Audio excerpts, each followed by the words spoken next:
The credit card statement arrived on a Tuesday that felt like any other Tuesday until it wasn't. I was sitting at my kitchen table, still in my work clothes, navy slacks and a wrinkled button-down that had seen better days, sorting through the mail with the mechanical precision of a man who'd been paying bills for 15 years of marriage. Electric bill, water bill, mortgage statement, and then the Chase Sapphire statement that made my coffee grow cold in my cup. Serenity Springs Recovery Center, $18,500. I stared at the line item, blinking slowly, waiting for it to transform into something that made sense. Car repair, maybe. Home improvement. Hell, I would have accepted a spontaneous vacation to Europe at that point. But addiction treatment? The numbers swam before my eyes as I calculated quickly. This was nearly half our savings, charged to our joint credit card without a word to me. "Claire?" I called out, my voice catching slightly on her name. She emerged from the laundry room, auburn hair pulled back in the messy bun she'd perfected during the pandemic, yoga pants that had never seen a yoga studio, and that particular expression she wore when she was bracing for conflict. She knew. Somehow she already knew why I was calling her name in that tone. "We need to talk," I said, holding up the statement. Her face went through a series of micro-expressions. Surprise that wasn't quite surprise, followed by defiance, then something that might have been relief. "David, I can explain. $18,000, Claire. To a rehab center, without telling me." I set the paper down carefully, the way you'd handle something explosive. "Please, explain." She sat across from me at our kitchen table, the same table where we'd planned our future, argued about mortgage rates, and celebrated pay raises. Now it felt like a negotiation table in a divorce attorney's office. "It's for Marcus," she said quietly. Marcus. Of course it was Marcus. Marcus Chen had been Claire's college boyfriend, the one who came before me, the ghost who'd haunted our marriage in ways I'd never fully acknowledged until this moment. He was the photographer who'd never quite made it, the artist who'd chosen creativity over stability, the road not taken that seemed to fascinate my wife more than the road we'd built together. "Marcus is in rehab," I said slowly, testing each word. "And you paid for it, with our money, without asking me." "He didn't have insurance. His family disowned him after the DUI. He was living in his car, David. He could have died." "So could we. Financially." I gestured at the statement. "This is money we've been saving for Emma's college fund. This is our emergency fund. This is someone's life," she interrupted. And there was something in her voice I hadn't heard in years. Passion. When was the last time she'd spoken about me, about us, with that kind of intensity? I leaned back in my chair, studying my wife of 15 years, really looking at her, maybe for the first time in months. The lines around her eyes that I'd attributed to age and motherhood, were they from stress about Marcus?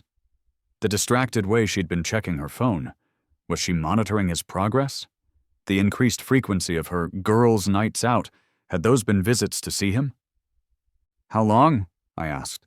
"How long what? How long have you been in contact with him?" The pause stretched between us like a chasm.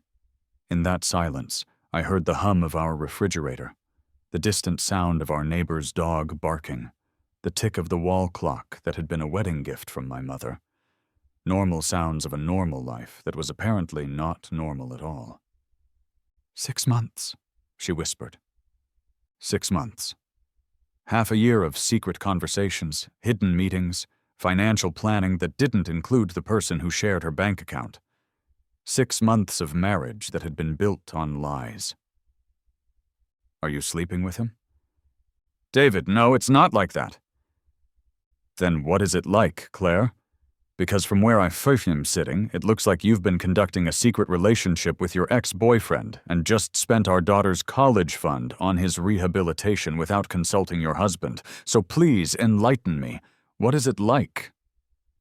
She stood up abruptly, pacing to the window that overlooked our backyard. We'd planted those rose bushes together 3 summers ago. We'd painted that fence. We'd built this life, one small decision at a time, and now she was dismantling it with the same methodical approach. "He reached out to me on Facebook," she said to the window. "Just a simple message asking how I was doing. It was harmless, but then he told me about his struggles, his addiction to prescription painkillers after a motorcycle accident. He was so lost, David, so broken. And you decided to fix him." She turned to face me, and I saw tears in her eyes. "I decided to help a human being who was drowning." "What about the human being who's sitting right here? What about helping your marriage? What about helping your husband understand why his wife has been lying to him for 6 months?" "I wasn't lying. I just didn't know how to tell you." "That's literally the definition of lying, Claire." We stood there in our kitchen, the late afternoon sun slanting through the windows, illuminating the space between us in golden light that felt like a spotlight on the wreckage of our trust. This was the room where we'd cooked together as newlyweds, where we'd fed Emma her first solid foods, where we'd planned birthday parties and holiday dinners. Now it felt like a courtroom. "I want to see all of it," I said finally. "Bank statements, credit card records, phone bills. I want to know exactly how deep this goes." "David." "No. You don't get to David me right now. You've been making unilateral decisions about our marriage, our finances, our future. The least you can do is show me what I'm dealing with." She nodded, a small, defeated gesture that should have made me feel victorious, but instead made me feel hollow. This wasn't a victory.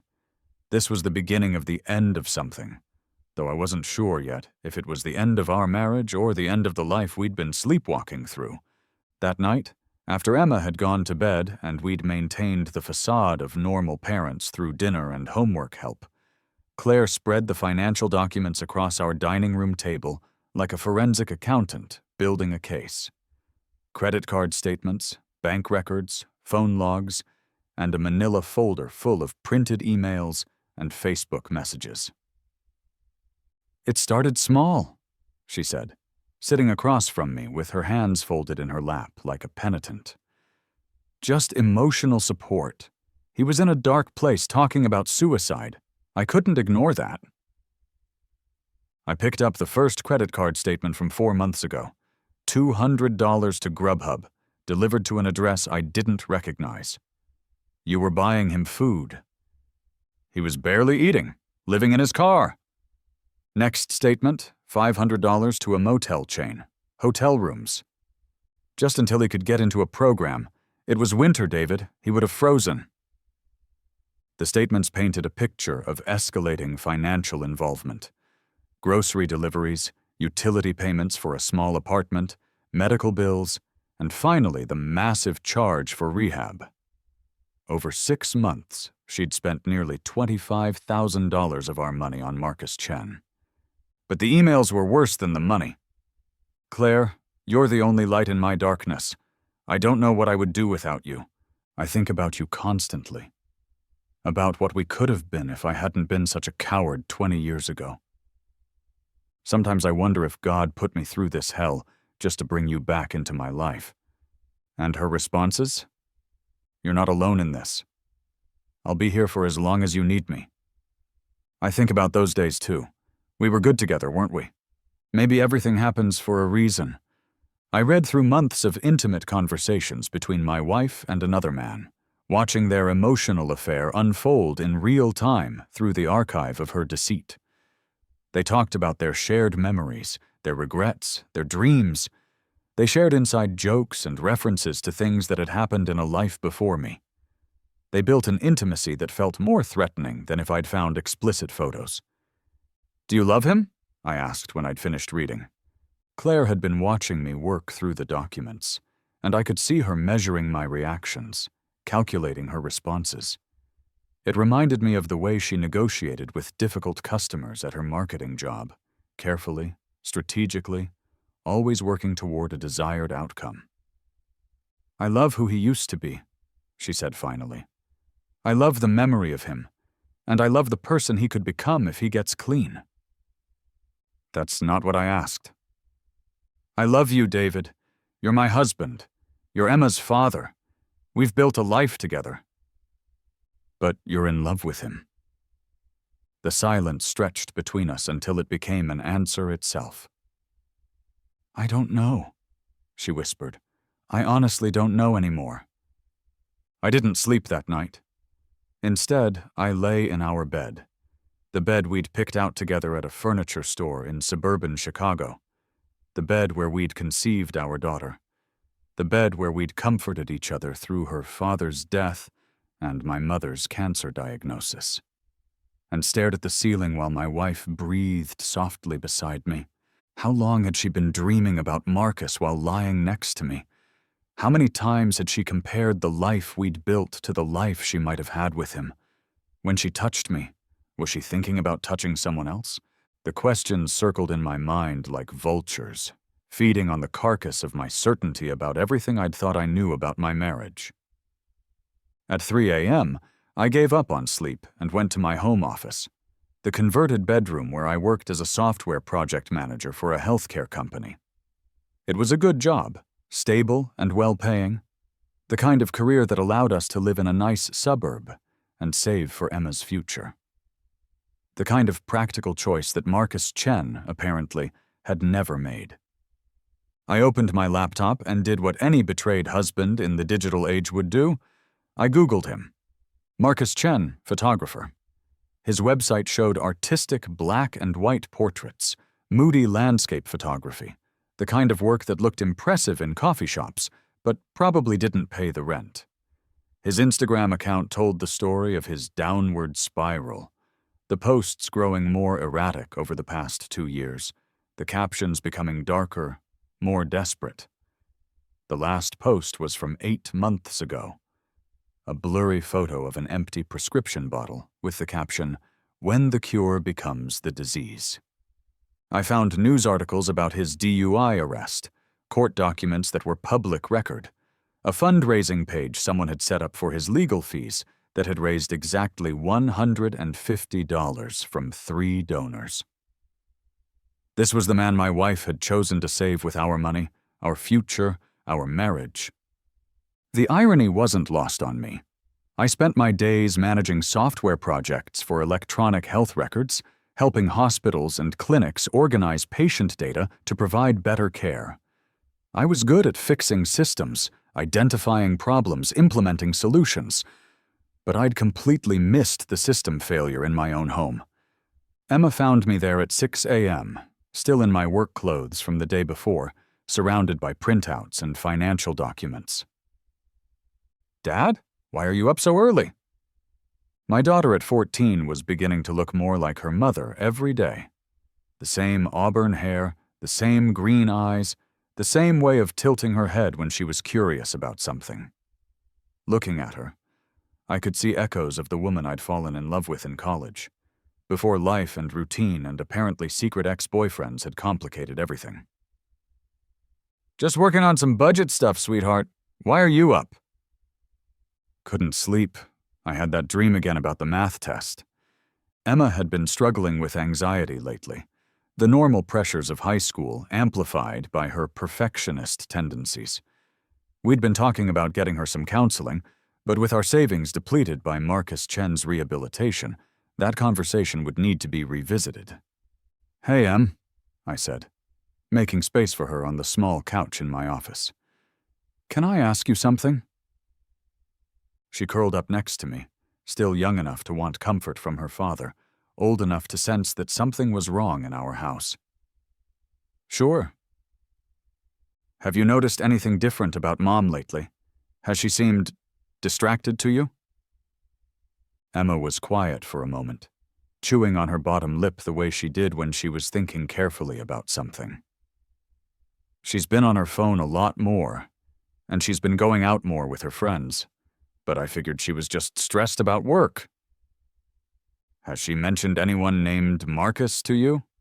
"No. Who's Marcus?" Just someone from her past. Nothing for you to worry about. But Emma was 14, which meant she was smart enough to know when adults were feeding her sanitized versions of the truth. Are you and Mom okay? The question hung in the air between us, and I realized this was one of those moments that would matter.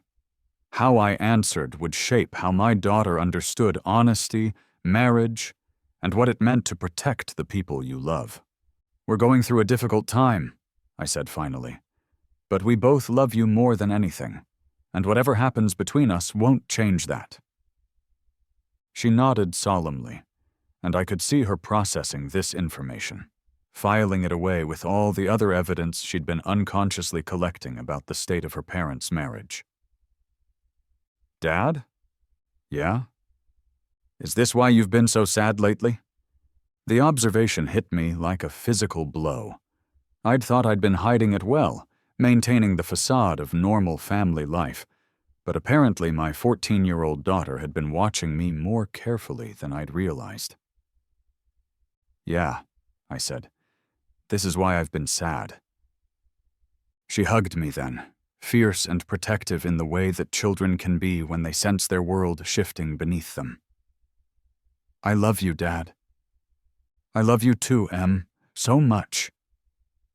After Emma went to get ready for school, I made coffee and tried to figure out what came next. Claire emerged from our bedroom looking like she hadn't slept either, moving through our morning routine with the careful politeness of strangers sharing an elevator. We need to talk about what this means going forward, I said as she poured her coffee. I know. Do you want to save this marriage? She leaned against the counter, holding her mug with both hands like it was the only thing keeping her upright. I don't know if I know how anymore. That's not an answer, Claire. It's the only answer I have right now. I studied my wife's face, looking for some trace of the woman who'd cried when I proposed to her in Millennium Park, who'd held my hand through 3 miscarriages before Emma was born, who'd slow danced with me in our empty first apartment to music playing from a boombox on the floor. She was still there, somewhere beneath the layers of deception and divided loyalty, but I wasn't sure either of us knew how to reach her anymore. I think you should go stay with your sister for a while, I said. David, not permanently, just until we figure out what we're doing. Emma doesn't need to watch us tear each other apart while we decide whether our marriage is worth saving. Claire nodded, tears starting to flow down her cheeks. What do we tell her? The truth that we're having problems and we need some time to work on them. She's going to think it's her fault. No, she's going to think it's our fault. Because it is. The next few days passed in a blur of logistical arrangements. Claire packed a suitcase and moved in with her sister Jessica, who lived 20 minutes away. We told Emma that Mom was helping Aunt Jess through a difficult time and would be staying there for a while, which was true enough if you squinted at it sideways. Emma accepted this explanation with the resigned wisdom of a child who'd learned not to push too hard when adults were being deliberately vague. But I could see her watching me, monitoring my emotional state, trying to gauge how worried she should be. I threw myself into work with the dedication of a man who needed distraction from his imploding personal life. I stayed late at the office, volunteered for extra projects, and accepted every invitation to work dinners and networking events that I'd previously declined. Anything to avoid coming home to an empty house that echoed with the absence of the life I'd thought I was living. But the problem with keeping busy is that it only works until you run out of distractions. Eventually, you have to go home. Eventually, you have to sit with the silence and face what you've lost. 2 weeks into our separation, I was sitting in my office at 9 p.m., debugging code for a medical records integration project, when my phone rang. Claire's sister, Jessica. David, I think you need to come over here. What's wrong? Is Emma okay? Emma's fine. She's at home with the babysitter. It's Claire. She's not doing well. I found Claire in Jessica's living room, surrounded by empty wine bottles and tear-stained tissues, looking like a person who'd been crying for days straight. She was wearing the same clothes I'd seen her in 3 days ago when she'd picked up Emma for dinner, and her hair looked like she hadn't brushed it in a week. "Jesus, Claire! What happened?" She looked up at me with red-rimmed eyes that struggled to focus. "He relapsed," she whispered. "Marcus?" She nodded, and fresh tears started flowing. "He left rehab after 2 weeks. Just walked out. Took money I'd given him for expenses and bought pills. He overdosed yesterday. He's in the ICU. I sat down across from her, trying to process this information. The man my wife had bankrupted our savings to save had nearly killed himself anyway, and she was falling apart over it. "Claire, you can't control his addiction. You can't save him." "I tried so hard," she sobbed. "I gave him everything. I sacrificed everything, and he just threw it away." "You sacrificed our marriage. You sacrificed our daughter's security. You sacrificed us." She looked at me then with something that might have been clarity breaking through the alcohol and grief. I know I did. And I don't know how to fix it." Jessica, who'd been hovering in the doorway, came and sat next to her sister. "Claire, you need help. Real help. Not just for this thing with Marcus, but for whatever made you think it was okay to destroy your marriage to save someone who didn't want to be saved." "I loved him," Claire said, the words slurring slightly. "I never stopped loving him." And there it was. The admission that had been lurking beneath all the justifications and explanations. She'd never gotten over her college boyfriend, and when he'd reappeared in her life, broken and needy, she'd seen an opportunity to rewrite their story with a different ending. "But you married me," I said. "You chose me. You had a child with me. You built a life with me." "I know, and I love you too. But it's different. It's safe and comfortable and predictable. With Marcus, I felt alive." The words hit me like a slap. Safe, comfortable, predictable. This was how my wife of 15 years saw our marriage, as a settling, a practical choice she'd made after the passionate love affair had ended. "So our entire marriage has been a lie?" "No," she said quickly. "No, that's not what I mean. I do love you, David. I chose to love you. I chose to build a life with you. But with Marcus, I didn't have to choose. It just was." Jessica poured herself a glass of wine and looked at both of us like she was watching a train wreck in slow motion. "You know what I think? I think you're both so focused on this Marcus situation that you're not dealing with the real problem." "Which is?" I asked. "Which is that you two stopped being married somewhere along the way and just became roommates who shared expenses and co-parented a kid. When's the last time you went on a date? When's the last time you had a conversation about something other than logistics? When's the last time you looked at each other like you were happy to be in the same room?" I opened my mouth to protest, but nothing came out. Because she was right. Somewhere between Emma's birth and now, Claire and I had transitioned from lovers to life partners to business associates, managing the practical aspects of a shared existence. "That doesn't excuse what she did," I said finally. "No, it doesn't," Jessica agreed. "But it explains it. Claire got a taste of feeling desired and interesting and important to someone, and she went completely off the rails trying to hold on to it." Claire was crying again, but quieter now, the exhausted tears of someone who'd run out of fight. "I'm sorry," she whispered. "I'm so sorry, David. I don't know how to fix this." I looked at my wife, really looked at her, and saw not the woman who'd betrayed me, but the woman who'd gotten lost somewhere along the way and made a series of increasingly desperate choices trying to find herself again. "I don't know either," I said, "but you need to get sober, and you need to get help, and you need to figure out what you actually want before we can even begin to talk about whether there's anything left to fix." While Claire was in Jessica's guest room trying to figure out how to put her life back together, I was discovering that I had an addiction of my own.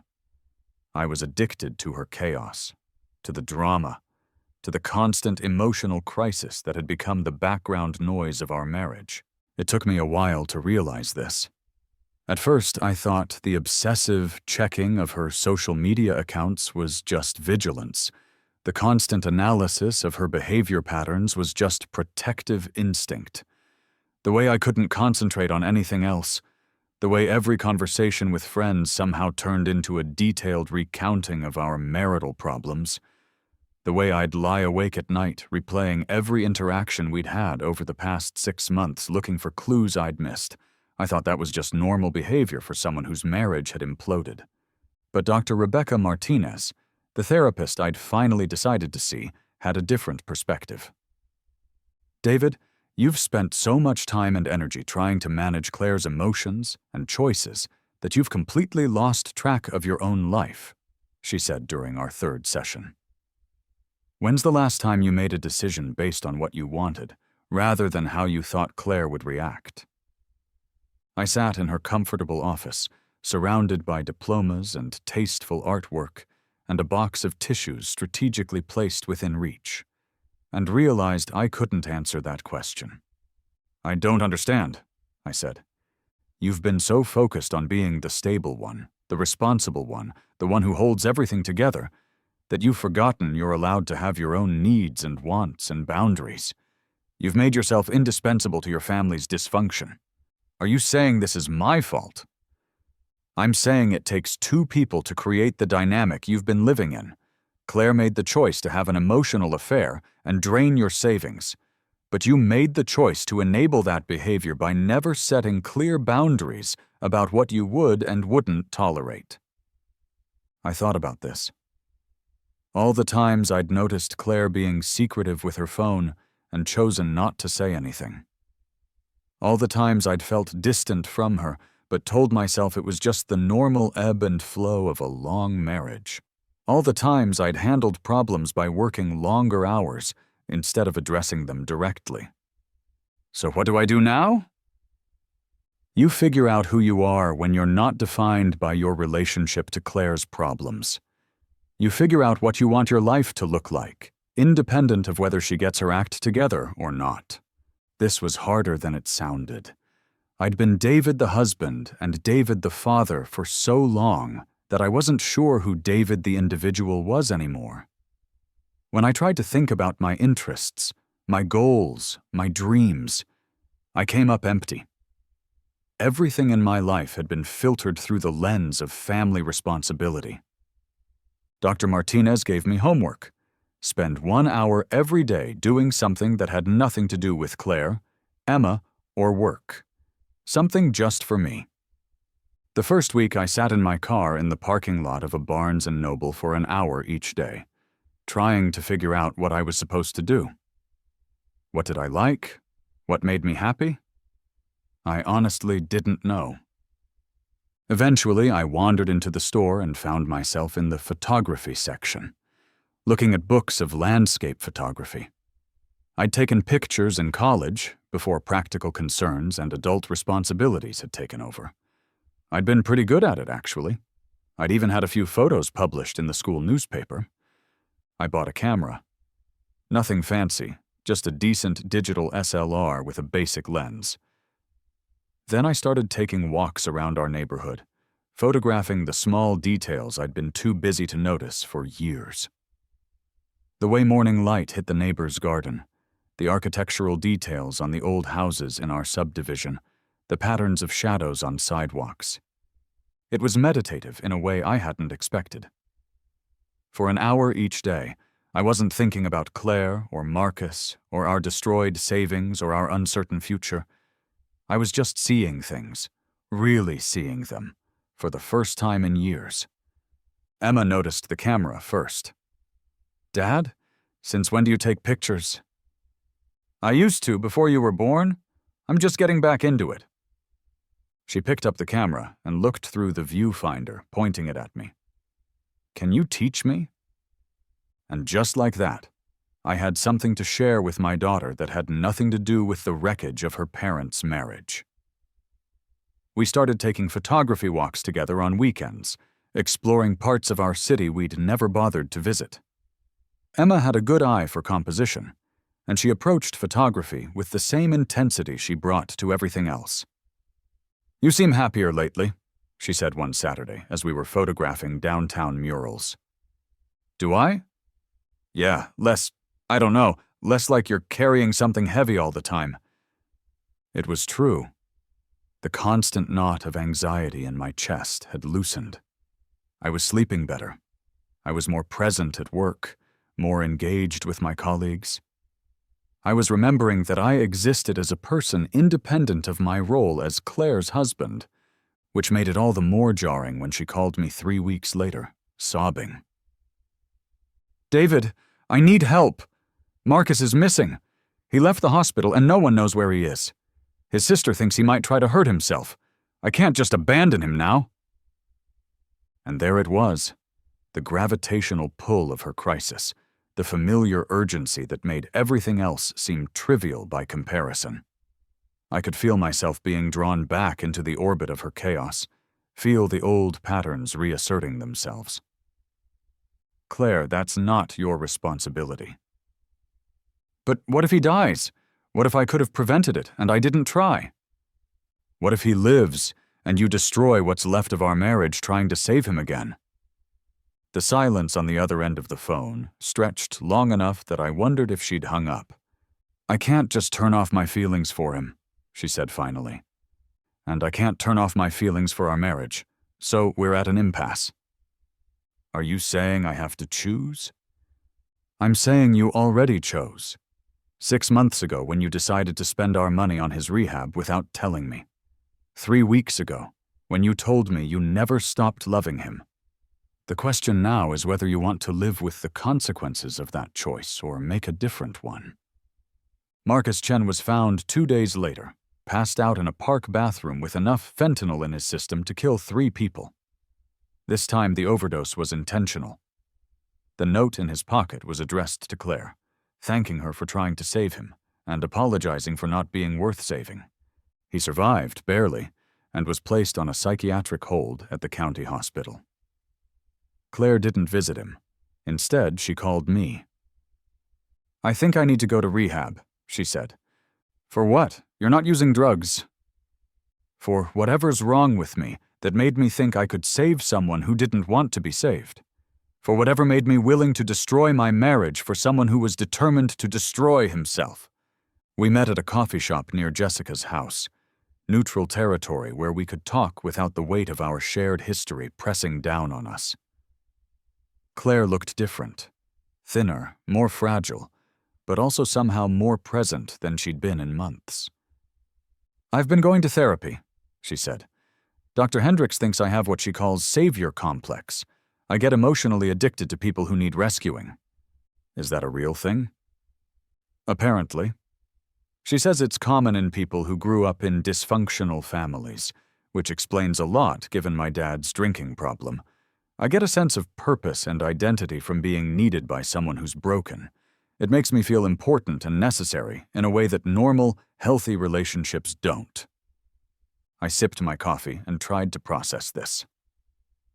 "So, our marriage wasn't exciting enough for you because I wasn't broken enough?" "That's not... Well, maybe that's part of it. You're stable and responsible and you don't need me to save you. You need me to be your partner, which is healthy but also less intense, less dramatic. Less like a movie, less like the kind of love story that feels important and meaningful, more like real life." She was quiet for a moment, stirring her latte with the kind of focus people reserve for small tasks when they're trying to say something difficult. "David, I think I've been in love with the idea of Marcus rather than the actual person. I was in love with being his savior, with being the one person who could fix him. When he kept relapsing, kept making bad choices, it just made me try harder. It became less about him and more about proving that I could save someone who was unsavable. And what about us? What about our marriage?" I took us for granted. I assumed you'd always be there, always be stable, always be the safe harbor I could return to after I'd finished playing out my dramatic rescue fantasies. I treated you like a security blanket instead of a person. This conversation was not unfolding the way I'd expected. I'd been braced for more justifications, more explanations of why her feelings for Marcus were too powerful to control. Instead, she was dissecting her own psychology with the kind of clarity that only comes after everything has fallen apart. Dr. Hendricks thinks I should go to an inpatient program for codependency, 6 weeks at a residential facility in Colorado. It's expensive, but Jessica said she'd help with the cost. What about Emma? What about Emma? She needs her mother. Her world has already been turned upside down by this situation. You disappearing for 6 weeks might push her over the edge. Claire's eyes filled with tears. I know, but Dr. Hendricks thinks I need intensive treatment to break these patterns before I can be the mother Emma deserves, and the wife you deserve, if you'll still have me. Is that what you want? To save our marriage? I want to become the kind of person who can have a healthy marriage. Whether that's with you or someone else, I need to figure out how to love someone without trying to fix them, and how to accept love without creating drama to make it feel more important. I looked at my wife across the small table in this generic coffee shop, and for the first time in months, I could see the woman I'd fallen in love with. Not the desperate woman who'd been chasing after her ex-boyfriend, not the secretive stranger who'd been living in my house, but the intelligent, self-aware person who'd attracted me 20 years ago. If you go to Colorado, and you do the work, and you figure out how to have a healthy relationship, how do I know you'll want that healthy relationship to be with me? You don't, she said simply. And I don't know either.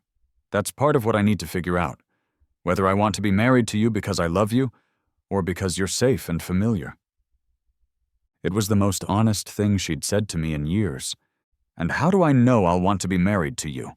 What if I figure out that I'm happier without all this drama and chaos? What if I realize I deserve better than someone who needs 6 weeks of intensive therapy to figure out whether she wants to be married to me? She nodded slowly. You don't know that either. Maybe we both need to figure out who we are as individuals before we can figure out who we are together. Claire left for Colorado on a Thursday morning in October. Emma and I drove her to the airport, and it felt like sending someone off to war rather than therapy. None of us knew what would come back. Take care of your dad, Claire whispered to Emma as she hugged her goodbye. Take care of yourself, Emma whispered back. Then she was gone, and Emma and I were left to figure out how to be a family of 2 for the next 6 weeks. It was harder than I'd expected, but also easier in some ways. Without the constant undercurrent of tension that had defined our house for months, Emma and I settled into new routines. We cooked together, explored photography together, and had the kinds of long conversations that had been impossible when we were all walking on eggshells around Claire's emotional volatility. Dad, can I ask you something? Emma said one evening, as we were editing photos on my laptop. Always? Are you and Mom going to get divorced? I'd been dreading this question, but also expecting it. Emma was too smart and too observant not to see where things were heading. I don't know, sweetheart. We're both trying to figure out what we want and what's best for everyone. Would it be better? If you got divorced, I mean. What makes you ask that? She was quiet for a moment, adjusting the contrast on a photo of a sunset we'd captured the previous weekend. You've been happier since she left. Not happy that she's gone, but less stressed, less worried all the time, and when she calls, you tense up before you even answer the phone. The observation stung because it was accurate. I had been less stressed without Claire's emotional chaos dominating our household. I'd been sleeping better, eating better, feeling more like myself. Marriage is complicated, Em. Your mom is going through a difficult time, and that affects everyone in the family. But what if she comes back and she's still going through a difficult time? What if this is just who she is now? It was a fair question, one I'd been asking myself. What if the intensive therapy didn't work? What if Claire came back still obsessed with Marcus, or found a new broken person to save?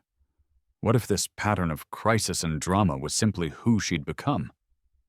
Then we'll deal with that when it happens, I said. But right now we focus on taking care of ourselves and letting Mom focus on taking care of herself. Emma nodded, but I could see her processing this information, adding it to her growing understanding of how adult relationships work and fail. The phone calls from Colorado were stilted at first. Claire would call every few days to check on Emma, and our conversations were carefully polite, the verbal equivalent of small talk between strangers. But gradually, as she progressed through the program, her calls became more substantive. "I'm learning about something called trauma bonding," she said during a call in her third week. "It's when you form an intense emotional connection with someone through shared trauma or crisis. The therapist here thinks that's what happened with Marcus. I wasn't in love with him so much as I was addicted to the intensity of trying to save him." "What does that mean for us?" "It means I need to learn how to form healthy attachments based on compatibility and mutual respect rather than crisis and need. It means I need to figure out if I can love you for who you are, not because you provide stability while I chase after dramatic relationships with other people." "And can you?" "I'm working on it. But David, it also means you need to figure out if you can love me without needing me to be in crisis. Dr. Sarah thinks you might have your own form of codependency, that you get your sense of identity from being the stable one, the rescuer, the person who holds everything together." This hit uncomfortably close to home. In therapy, I'd been exploring my own patterns, and Dr. Martinez had suggested something similar. I was so accustomed to being the responsible one that I didn't know how to be in a relationship where both people were emotionally healthy. "Maybe we're both more broken than we thought," I said. "Maybe. Or maybe we can both learn to be less broken." By her 5th week in Colorado, our conversations had evolved into something resembling actual intimacy. Not the desperate, crisis-driven intensity that had characterized our relationship for the past year, but something quieter and more genuine. "I miss you," she said during one call. "I miss you too, but I also like who I'm becoming without you here." Is that a good thing or a bad thing? I think it's a necessary thing. I think we both needed to remember who we are as individuals. "I'm scared," she admitted. "I'm scared that when I come home, we won't know how to be together anymore. I'm scared that you'll realize you're happier without me." "I'm scared of that too," I said. "But I'm more scared of going back to the way things were." Claire came home 2 days before Thanksgiving, tanned and somehow both softer and stronger than when she'd left. Emma had made a welcome home banner and hung it in the living room, and we'd all agreed that Claire would move back in immediately rather than continuing to stay at Jessica's. It was awkward at first. We moved around each other like polite strangers, overly considerate and careful not to intrude on each other's space. Claire had learned techniques for managing her anxiety and her need to control other people's problems. I had learned to recognize my own patterns of enabling and people-pleasing. "It's like we're dating again," Emma observed after watching us navigate a conversation about grocery shopping with the kind of careful politeness usually reserved for diplomatic negotiations. She wasn't wrong. We were essentially starting over, trying to figure out if we could build something healthy from the wreckage of what we'd had before. Claire had written letters to me and Emma during her time in Colorado, part of her therapeutic process. She read them to us on her second night home, sitting in our living room with the lights dimmed and her voice steady but emotional. "David, I want you to know that I understand now why you felt so betrayed and abandoned. I understand that my actions were not just about Marcus. They were about choosing drama over stability, chaos over peace, The fantasy of being someone's savior over the reality of being your partner. I understand that I treated you like a safety net, while I pursued something that made me feel more important and necessary than our marriage ever had.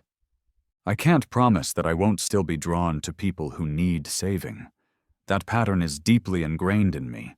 But I can promise that I now recognize it when it's happening, and I have tools to step back and choose differently. I can promise that I want to learn how to love you in a way that honors what we've built together, instead of taking it for granted. I can't promise that we can fix this. I can only promise that I want to try, if you're willing to try with me. The letter to Emma was shorter, but no less emotional. Emma, I know that my choices over the past year have made you feel unsafe and uncertain about our family. I know that you've had to grow up faster than you should have, because your parents were too busy dealing with their own problems to protect you from the chaos we created. I am so sorry for that. I want you to know that none of this was your fault, and none of it means that you are less important to me than the problems I was trying to solve. You are the best thing I've ever done, and I want to become the mother you deserve to have. We all cried, even Emma, who'd been maintaining a protective emotional distance since Claire's return. It felt like the first genuinely honest conversation we'd had as a family in over a year. But honesty, it turned out, was easier than the daily work of rebuilding trust and learning new patterns of relating to each other. Christmas that year was tentative but genuine. We didn't pretend everything was back to normal, but we also didn't let the weight of our recent struggles overshadow the progress we'd made. Claire and I gave each other small, thoughtful gifts. Books we thought the other would enjoy, a new lens for my camera from her, a journal for her daily reflections from me. Nothing expensive or dramatic, just acknowledgments that we were paying attention to each other as individuals. Emma gave us both framed copies of a photograph she'd taken during one of our weekend walks. Claire and me sitting on a park bench, talking seriously, but not angrily. Our body language showing two people working to understand each other, rather than two people in conflict. "I took this the weekend after Mom came home," she said. "You looked like parents who were trying to figure things out instead of parents who were pretending everything was fine." The photo now sits on my desk at work, a reminder that healing doesn't look like perfection. It looks like effort. In January, we started couples therapy with Dr. Peters, a specialist in relationships recovering from infidelity and addiction issues. The sessions were sometimes painful, sometimes productive, always honest in ways that our previous attempts at communication had never been. "I need to understand why you stayed," Claire said during one session. "Most people would have filed for divorce when they found out about the money and the emotional affair. Why didn't you?" It was a question I'd been asking myself for months. At first, I think it was shock and denial. Then it was concern for Emma. But if I'm being honest, I think part of it was that your crisis gave me a sense of purpose. I got to be the long-suffering husband, the responsible one, the victim who was graciously trying to save his marriage. It made me feel noble. And now I want to stay because I actually like who you're becoming. I like the person who can look at her own patterns and take responsibility for changing them. I like the woman who came back from Colorado. But you liked who I was before, too. Before Marcus. Before all this. Did I? Or did I just like feeling needed by you? Did I like having someone whose chaos made my stability look virtuous by comparison? Dr. Peters leaned forward slightly. What would it look like if both of you were emotionally healthy and stable?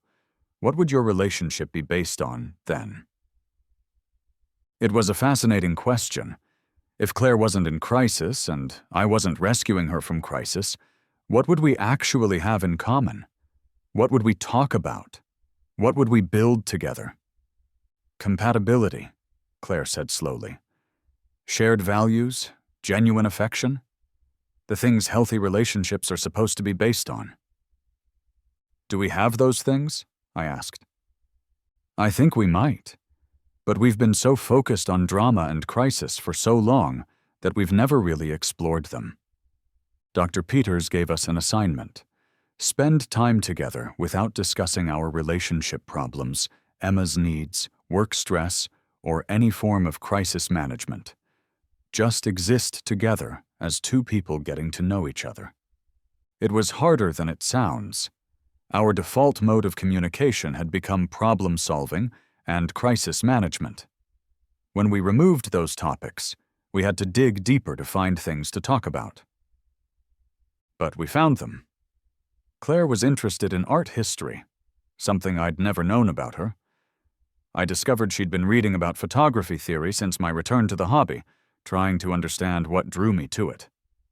We both enjoyed hiking, though we'd rarely done it together because we'd always been too busy managing family logistics. We started taking weekend trips without Emma, short excursions to state parks or small towns within driving distance. At first, these trips felt like dates with a stranger who happened to know all my personal history. But gradually we began to rediscover things we'd liked about each other before life had gotten so complicated. "You're funny," Claire said during a hike in southern Indiana. "I'd forgotten how funny you are when you're not stressed about something." "You're curious," I replied. "You ask good questions about things. You notice details I miss." These felt like revelations, even though they were probably things we'd known about each other 20 years ago, before mortgages and parenthood and career pressures had reduced our interactions to efficient exchanges of information. In March, almost exactly 1 year after I'd found the credit card statement that started this whole journey, Claire got a text message from Marcus Chen. She showed it to me immediately, which felt like progress. A year ago, she would have hidden it, responded in secret, gotten drawn back into his orbit without telling me. "Claire, I'm 6 months clean and doing better. I know I have no right to contact you after everything that happened, but I wanted you to know that the money you spent on rehab wasn't wasted. It took me 3 tries, but it finally stuck. I'm working again, living in a sober house, paying my own bills. I wanted to thank you and apologize for the pain I caused your family. I hope you're well." "How do you feel about it?" I asked. Claire read the message again, her face cycling through several emotions. "Glad that he's okay. Sad about everything that happened, but not responsible for him anymore. Does that make sense?" "Perfect sense." A year ago, I would have seen this message as an opportunity to reconnect with him. I would have convinced myself that now that he was sober, we could have the relationship we'd never been able to have before. And now? Now I can see that his recovery is his accomplishment, not mine. I can be glad he's doing well without feeling like I need to be part of his continued success. She deleted the message without responding, which felt like the most definitive statement about our relationship's progress that she could have made. But the real test came 2 weeks later, when her college roommate Sarah called to say that her teenage son was using drugs and asked if Claire could talk to him, maybe help him find treatment. "She thinks because of what happened with Marcus, I have experience with addiction issues," Claire explained after hanging up. "Do you want to help?" Claire was quiet for a long moment, and I could see her working through her impulses. A year ago, she would have immediately said yes, would have thrown herself into Sarah's family crisis with the same intensity she'd brought to Marcus's problems. "I want to help," she said finally. "But I also recognize that my version of helping might not actually be helpful. I think I should give her some resources and the name of a good therapist, but not get personally involved in managing her family's crisis." She called Sarah back and had a brief, supportive conversation that offered sympathy and practical resources without taking on emotional responsibility for the outcome. When she hung up, she looked at me with something like wonder. "That felt good," she said. "I helped without getting addicted to the drama." "How do you feel about that?" "Proud of myself, and also a little sad because the drama was exciting. It made me feel important and needed in a way that just being a good friend doesn't But this way, you actually were helpful instead of just feeling helpful. Yeah, I think I'm finally learning the difference. By our 16th wedding anniversary in September, Claire and I had built something that felt both familiar and completely new. We knew each other's histories, shared the same memories, co-parented the same child, but we related to each other with the intentionality of people who'd chosen to be together rather than people who'd simply stayed together out of habit or obligation. We went to dinner at the same restaurant where we'd had our first date 20 years earlier, not because we were trying to recapture something from the past, but because we wanted to acknowledge how far we'd traveled since then. Do you think we would have made it if Marcus hadn't overdosed? Claire asked over dessert. I don't know. Maybe we needed to crash that hard before we could rebuild. I don't recommend it as a marriage improvement strategy. Definitely not. We laughed, and it struck me that we were able to find humor in something that had nearly destroyed us. That felt like healing. Emma, now 15 and even more perceptive than she'd been a year ago, had her own perspective on our recovery. You guys seem like you actually like each other now, she said one evening as we were cleaning up after dinner. We do, Claire said. We had to remember how. It's weird, but I think I trust you more now than I did before everything fell apart. Before, it felt like you were pretending everything was fine when it wasn't. Now it feels like you're working to make things actually fine. It was an astute observation from a teenager who'd learned to read the emotional temperature of her household with the skill of a meteorologist. The financial recovery took longer than the emotional recovery. We'd spent nearly $30,000 on Marcus's treatment and care, money that had been earmarked for Emma's college fund and our retirement savings. It would take years to rebuild what we'd lost, and we'd had to have difficult conversations with Emma about adjusting her expectations for college funding. But Emma surprised us. I'd rather have parents who are honest with each other and with me than have a full college fund, she said. I can get scholarships and student loans. I can't get replacement parents. Claire cried when Emma said this, and I understood why.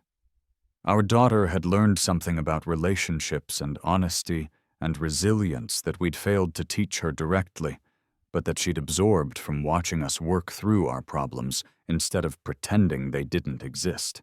I'm writing this on a Sunday morning in October, 2 years after Claire returned from Colorado. She's in the garden, photographing the autumn light on her tomato plants for a photography class she's taking at the community college. Emma is at the kitchen table working on college applications, occasionally asking for help with essay questions about overcoming challenges and defining personal values. Our life is quieter now, less dramatic, built on the foundation of what Dr. Peters calls secure attachment, rather than crisis bonding. We still go to couples therapy once a month, not because we're in crisis, but because we've learned that relationships require maintenance the same way cars and houses do. Claire found a new job at a nonprofit that helps families navigate the mental health system. She's good at it because she understands the desperation that drives people to make bad decisions in the name of love. But she's also learned to maintain boundaries that keep her from getting emotionally absorbed in other people's crises. I still take photographs, and I've even sold a few pieces to local businesses. Emma and I are planning a photography road trip for spring break, just the two of us, to document small-town architecture across the Midwest. Marcus Chen sent Christmas cards for 2 years, updates on his continued sobriety and rebuilding life. Claire would read them and pass them to me without comment, treating them like news about a distant acquaintance rather than someone who'd once threatened to destroy our marriage. This year, no card came, and neither of us mentioned its absence. The credit card statements arrive every month now, and I open them without anxiety. We've learned to talk about money, to make financial decisions together, to see our shared resources as something to be managed jointly rather than something to be spent in secret on other people's problems. But the most significant change is harder to quantify. We've learned to love each other for who we actually are, rather than who we need each other to be. Claire doesn't need me to be in crisis to feel important, and I don't need her to be dependent to feel valuable. We're together because we choose to be, every day, not because we're afraid of what would happen if we weren't. Emma will leave for college next year, and for the first time in our marriage, Claire and I are looking forward to having the house to ourselves. We're curious about who we'll be as a couple when we're not actively parenting, what new things we'll discover about each other, what adventures we'll choose when we don't have anyone else's schedule to accommodate. "Are you happy?" Claire asked me last night as we were getting ready for bed. "Yes," I said, and realized it was true in a way it hadn't been for years. "Are you?" "Yes, but it's different than I thought happiness would be. It's less exciting but more sustainable." "Do you miss the excitement?" "Sometimes, but I don't miss the chaos. I don't miss lying awake at night wondering if you were going to leave me, or if I was going to leave you, or if we were just going to keep pretending everything was fine until Emma graduated and gave us permission to fall apart. I don't miss feeling like I was constantly trying to hold something together that kept threatening to fly apart." We were quiet for a moment, both of us reflecting on how close we'd come to losing something we'd spent 15 years building. "I'm proud of us," Claire said finally. "I'm proud that we figured out how to save our marriage without either of us having to be the savior. And that, I think, is the real story. Not that we survived infidelity and financial betrayal and near divorce, but that we learned to love each other without anyone needing to be rescued. We learned that the best relationships aren't built on intensity and drama, but on compatibility and mutual respect and the daily choice to be kind to each other." I treated my addiction to Claire's toxicity the same way she treated her addiction to saving broken people. By recognizing the pattern, understanding what need it was meeting, and finding healthier ways to meet that need. I learned to find purpose and identity in my own accomplishments rather than in managing other people's problems. I learned that I could be valuable without being indispensable, important without being needed for crisis management. Claire learned that she could be loved without being someone's savior, that she could have meaningful relationships without the intensity of trauma bonding, that ordinary love, the kind built on shared values and mutual respect, was actually more fulfilling than the desperate, consuming passion that had nearly destroyed our family. And Emma? Emma learned that adults can make mistakes, take responsibility for them, and change their patterns. She learned that marriage isn't about pretending everything is perfect, but about working through problems honestly. She learned that sometimes the strongest thing you can do is admit you need help, and then actually get it. As I finish writing this, Claire comes in from the garden with dirt under her fingernails and a smile on her face. She kisses the top of my head and looks over my shoulder at what I'm writing. "How does it end?" she asks. "It doesn't end," I say. "It just continues, one day at a time, with two people who chose each other and keep choosing each other." That's a good ending. It's a good beginning, too. Outside, Emma is raking leaves while listening to music, and our neighbor is walking his dog, and the world continues in all its ordinary, non-dramatic glory. This is what happiness looks like, I realize. Not the intensity of crisis and resolution, not the drama of problems and rescue, but the quiet satisfaction of a life built on truth and sustained by choice. We saved our marriage not by fixing each other, but by learning to fix ourselves. We found love not by being indispensable to each other's dysfunction, but by becoming whole enough to offer something real and sustainable to someone else who was also whole. It's not the love story either of us thought we wanted. It's better than that. It's the love story we actually needed.